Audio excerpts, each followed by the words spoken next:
you settle for a bestseller, a house flipper, a businesswoman, a go-getter, a big investor, a gold builder that could teach you to get richer like millions, baby. You really about to fill your savings. You about to have multiple streams to pass your children, baby. Let me teach you to get your credit on track in the long run. You'll make it all back at Catalyst and watch it all psychology black on firm, but we ain't all black. Hey, everybody. It's your girl, Constance Carter, and I wanted to talk to you really quick. I'm not going to be before you long, but I wanted to talk to you about a historical outcome of something that I think is very important.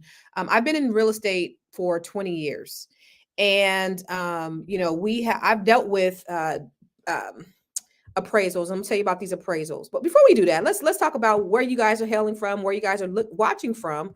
Because I want to know who I'm talking to. So go ahead and put in the chat box where you are looking at me from. And I see a lot of people. Oh, we got a lot of folks on here. So just put in the chat box where you are tuning in from. I don't know where you're from. I mean, I don't understand this language, but thank you for tuning in with me. But I want to talk about the crackdown on discrimination. I've been in real estate hey, William from LA. Facebook user from San Jose. That's my hometown, San Jose. Represent. This is Menelik from Detroit. Kwee, Southern Cal, Rashawn in Frisco, my stomping grounds. Vanessa from North Carolina. Chubbs from Maryland. That's where I currently live. Marjorie in the Caribbean. What's up, y'all? Angeline in FBA. Where you from, Angeline? Tawana in DC. That's where I'm at right now, Tawana.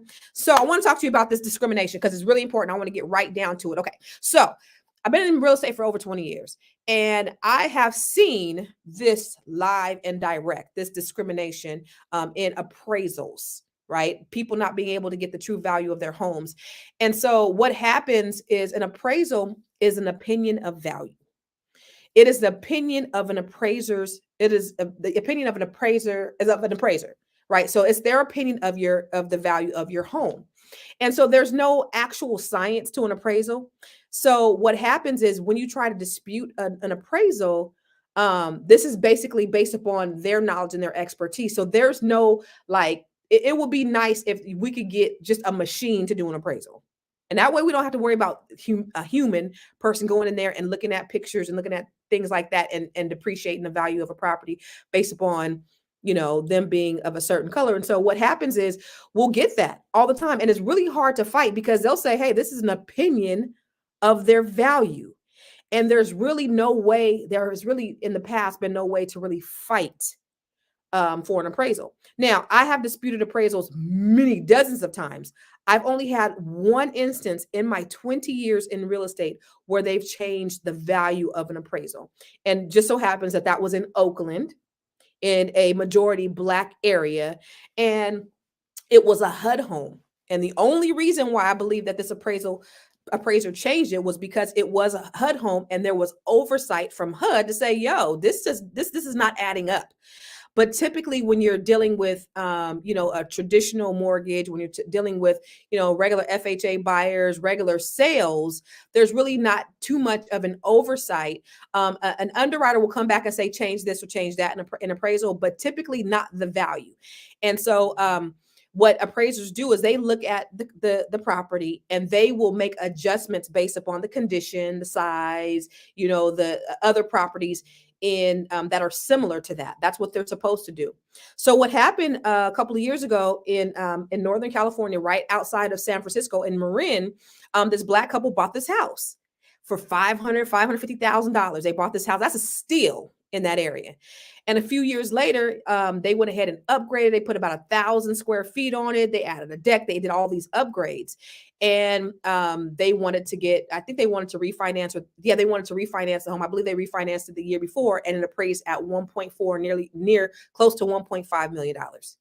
And when they appraised it, when the appraiser came in and they seen all the Black faces and they seen all the Black hair care products and they seen that it was a Black family, they appraised it at $995,000. And so this couple couldn't get a loan because they couldn't refinance their home because the appraisal came in $500,000 lower. Think about that, $500,000 lower because they're Black. That was the only thing. So what did they do? They requested another appraisal. They de-Blackified their house. They took down all the Black pictures. They took out their hair grease, the hair care products.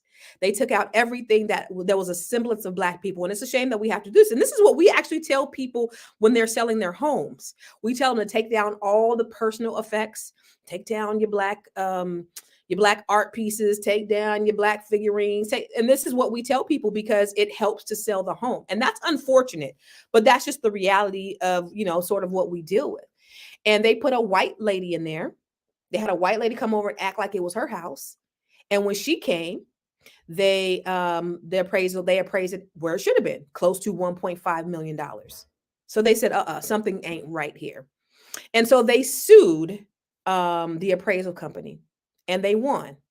Now, the reason why that's so huge is because, again, we are typically not able to challenge appraisers. So number one, so back in 2008, when everything went bad and we had Frank Dodd and all of these regulations put into place, see, agents were paying appraisal companies to inflate housing prices.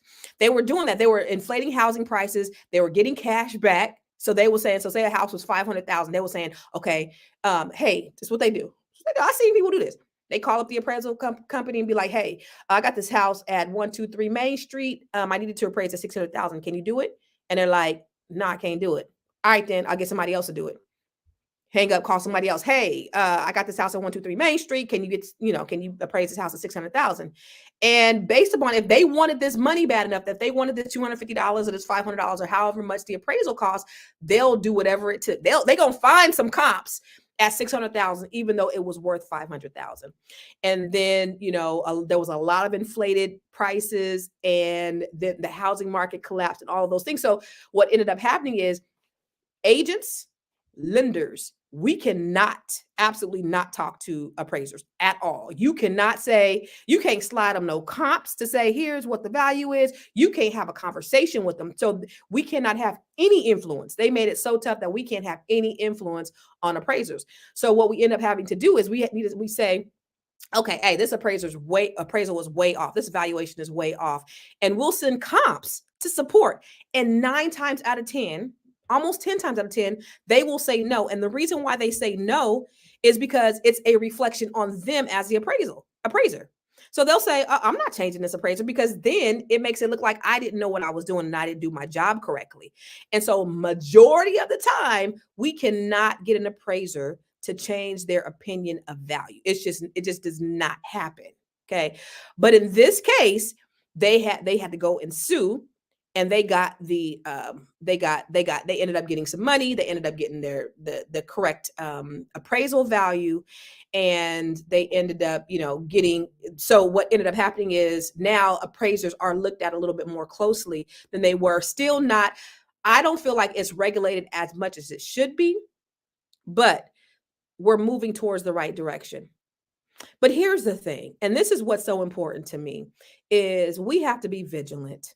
I'm calling out real estate agents. I'm calling out buyers. I'm calling out sellers. I'm calling out everybody. I'm calling out loan officers and lenders who are in this business. We have to be more vigilant to be more challenging when we're dealing with these people who are in these positions, because a lot of times we will take their opinion of value and we'll go with it. And 9 times out of 10, let me share some statistics with you, okay? So homes in majority Black neighborhoods are 1.7 times more likely to receive an appraisal below the final contract price, okay? We're more likely in Black areas to receive a lower valuation than the contract price, okay? Here's another statistic. It said we continue to find homes in Black neighborhoods that are valued roughly 21 to 23% below the valuations of their non-Black counterparts or the non-Black neighborhoods. So an exact same home in a Black neighborhood is going to be appraised at 21 to 23% lower than a white neighborhood. Okay. They said when they're adjusting for appraised values, they're 1.9 times more likely to appraise under the contract homes than majority of white neighborhoods. Okay. And they estimate the median appraisal is 15% lower in neighborhood where there's 1% of the population is Black. And then it says altogether, evidence strongly suggests that appraisers introduce systemic bias that favors white neighborhoods at the expense of Black, Latino, or even Asian neighborhoods. The reason why is because you have, I think they said 85 or 90% of the appraisers are white. And when you have people that look like you, they're going to possibly, I mean, I haven't even seen it on the other end because I've had Black appraisers and I haven't seen, me personally, and I'm just going to say myself, I haven't seen Black appraisers devalue a white, a home based upon race, but I have seen the opposite. Okay. And so this is systemic. This is in the system. This is something that we have to change. So we know that there's discrimination. There's absolutely discrimination in housing. The only way it changes is if there are more complaints that are filed. Okay.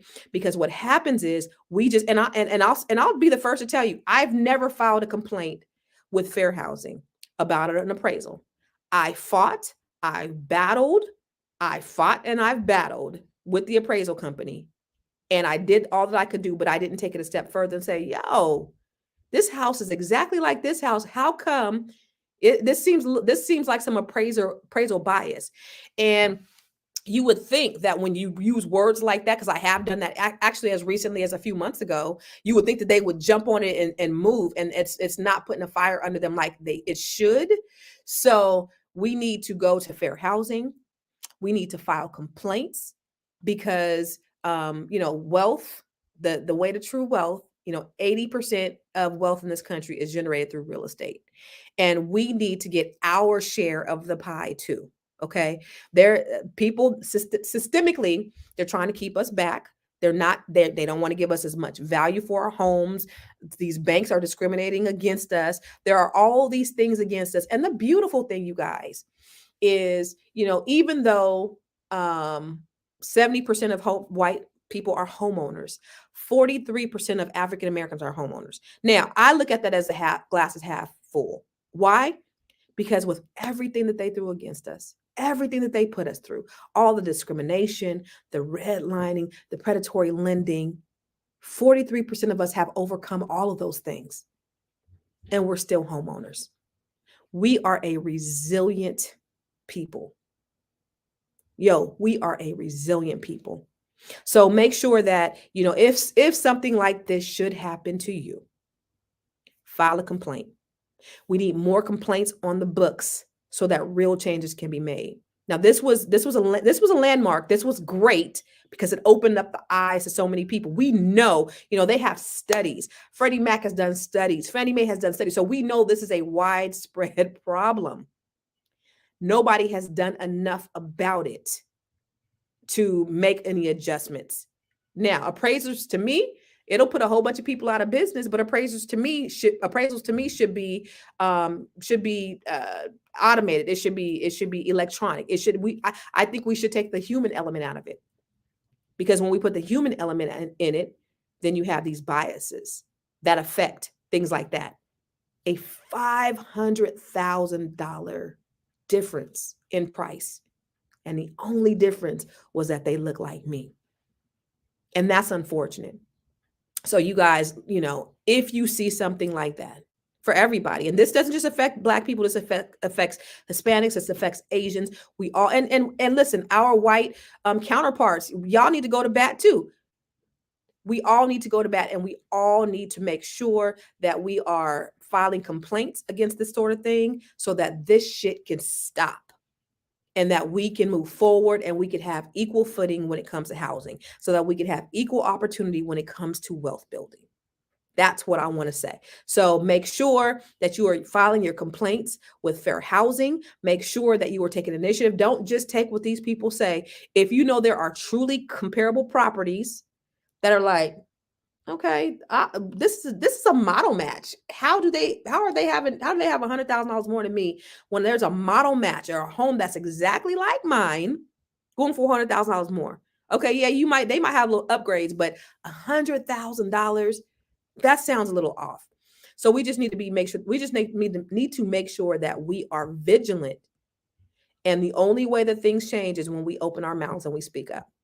So I just want to make sure that you are taking initiative. Somebody said, Jocelyn said, we really need more Black appraisers in this profession. You're absolutely right. Because I forget it was like 5% of appraisers are Black. We got to do it. She said, just go across the Woodrow Wilson Bridge from PG County to Alexandria, Virginia. You right, John. You'll see that the housing prices are way more for the same exact types of houses. Did you say I'm breaking up? Somebody said I'm breaking up? Oh, no, I hope I'm not breaking up. And Ella said, and unfortunately, that's our problem as Black people. We just let everything slide. We don't complain or write or call to complain. We need to start acting like Karens. Come on, Ellis, when it comes to this type of stuff. So, y'all, I just wanted to come here before you really quick. Make sure you share this information. This really needs to go to the majority because I just want to see you win. I want to sit in the front row and watch you win and watch you build wealth. My goal is to just see everybody have the opportunity to build wealth. So if you are interested in buying a house, refinancing, we do it all at Catalyst, powered by EXP. So we are in the business. We're licensed in California, Texas, Maryland, Virginia, DC, and Georgia. So if there's anything that you need and we can help you in any way, we want to be able to help you. We will go up to bat for you because I train all the agents in this very thing, and we are very, very aware of these practices, and we will help you. All right. So I just want to take that real quick. Thank you for tuning in. Make sure you share this out. Make sure you hit the like button, subscribe to Fly Nubian Queen, subscribe to Constance Carter, my YouTube page, because I have a lot of great information that I want to put out there and share with you because I want to make sure that you have an opportunity to build wealth. All right. Take care and God bless. Peace out. And thank you for joining me. It's a lot of people on here and I appreciate